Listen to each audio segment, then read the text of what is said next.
আজ থেকে হাজার হাজার বছর আগে বারমুডা ম্যাপে একটি ভয়ঙ্কর ভূমিকম্প হয়েছিল। ভূমিকম্পের 100 বছর পর তৈরি হয় আধুনিক নেক্সটা ম্যাপ। হাজার হাজার বছর আগে বারমুডা ম্যাপে বিমা শক্তির একটি টাওয়ার ছিল, যা এখন নেক্সটা ম্যাপে পরিত্যক্ত অবস্থায় ভেঙে পড়ে আছে।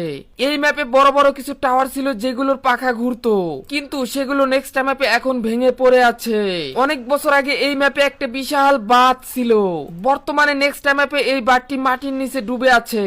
আপনি কি জানেন OB49 আপডেটে গেরিনা বারমুডা ম্যাপকে পুরোই রিমুভ করে দিতে যাচ্ছে আর বারমুডা ম্যাপের পরিবর্তে নতুন একটি ম্যাপ আনতে যাচ্ছে।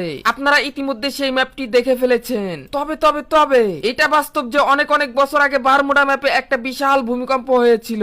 তারপরে এটি মাটির নিচে পানির নিচে ডুবে যায় এবং তারপরেই তৈরি হয় আধুনিক নেক্সটা ম্যাপ। এখন জানি সবাই আমাকে পাগল বলবে, আরো কত কি বলবে, কিন্তু এই ডিজিটাল ম্যাপটি কিভাবে আসলো, কেন আসলো, এটার পিছনে রয়েছে অনেক অনেক ইতিহাস, আর যা আপনাদের জানা দরকার। আপনারা জানেন মার্স ইলেকট্রিকের দুইটা বড় বড় টাওয়ার আছে, আর যেগুলো হলো বিদ্যুৎ টাওয়ার, আর আরেকটি টাওয়ার আছে আমাদের বিমা শক্তিতে।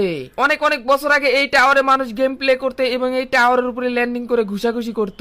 এই টাওয়ার সম্পর্কে সকল ওল্ড প্লেয়াররা এখনো জানে।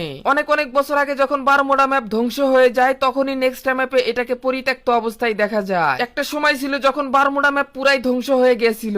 100 বছর পর এই টাওয়ার গুলো এবং বিভিন্ন জিনিস মাটির এক সাইডে ভেসে ওঠে।